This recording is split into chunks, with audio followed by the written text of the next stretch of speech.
ИП жұмыс істеп тұр, декретке шықтым, баланың 1,5 жасқа дейінгі пособиясы тоқтайды ма деген сұрақ келіпті. Қараңыздар, сізде ИП-да оборот бар, істеп тұр, магазин жұмыс істеп тұр, оборот істеп тұр, бірақ декретке шықтыңыз.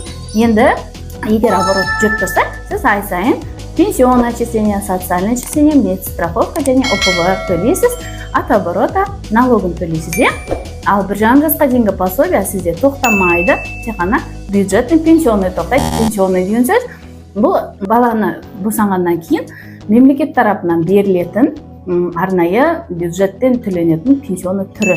Яғни сіз өз-өзіңізге кәсіпкер болғандықтан, өз-өзіңізге минимальный пенсионное отчисление, социальное отчисление төлегендіктен тек қана бюджетный пенсионный тоқтайды, ал 1,5 жасқа дейінгі пособияны, как обычно, ала беретін боласыз.